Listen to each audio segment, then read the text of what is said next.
ICT Silver Bullet is a beautiful setup. First fair value gap inside the 10 to 11 a.m. New York window. Entry as price returns to the gap. Target the displacement. Clean, mechanical, and on most days it works. But on high volatility days, earnings, FOMC, CPI prints, the days the algorithm is delivering price differently, that rigid time window catches noise instead of signal. Today, where Silver Bullet earns its reputation, where it breaks down, and why the Confluence Method's multi-factor approach holds up in regimes that punish single-factor setups. Here's the methodology side by side. Silver Bullet uses one filter time. It says the algorithm typically delivers a high probability move during a specific session window, so wait for the first FVG inside that window.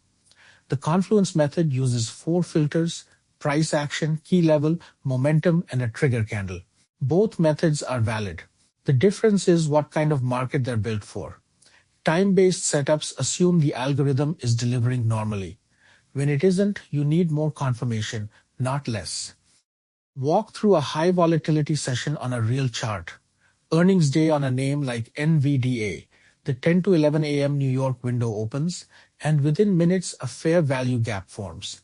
Per the Silver Bullet playbook, that's the trigger. Enter on the rebalance, stop above the displacement, target the next liquidity pool.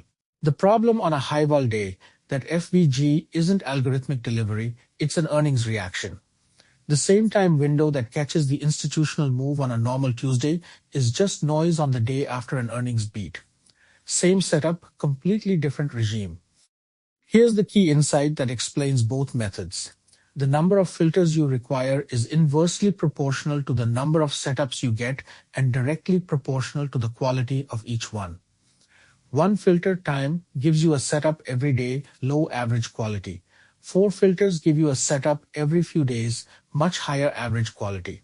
In low volatility regimes, the algorithm is well behaved, and 1 filter is enough. In high volatility regimes, the noise overwhelms a single filter and you need confluence. Match the method to the regime. Now the same chart through the Confluence lens. At 10 a.m. on that earnings day, ask the 4 questions. Price action: is the trend structure intact or did the earnings reaction break it? Key level: is price at a defended horizontal or an anchored VWAP from the gap? Momentum: is our SI in the healthy 50 to 70 zone or pinned at an extreme? Trigger: did volume confirm a decisive close through the level? On a high vol day, usually only 1 or 2 signals are present at that 10 a.m. slot. Confluence says wait, because 3 or 4 is still a guess. Often the real entry forms later in the session when the chaos resolves into actual structure. Now the trap, and it's the one that gets traders who watch this video. The takeaway is not Silver Bullet is bad. On a normal volatility trading day, with the algorithm delivering price the way ICT describes, Silver Bullet is a clean and consistent setup. The takeaway is regime awareness. When VIX is below 20, when there's no major catalyst, when the morning is orderly, Silver Bullet earns its name. When VIX is 40, when there's an earnings or macro print, when the open is whipsaw, Confluence's multi-factor filter pays for itself. Both tools, one toolbox, regime-appropriate selection. So Silver Bullet uses 1 filter time. Confluence uses 4, price action, level, momentum, trigger. In low volatility, 1 is enough. In high volatility, you need Confluence. The methods are not opponents, they're regime-specific tools. Check VIX and the macro calendar before you decide which one to deploy.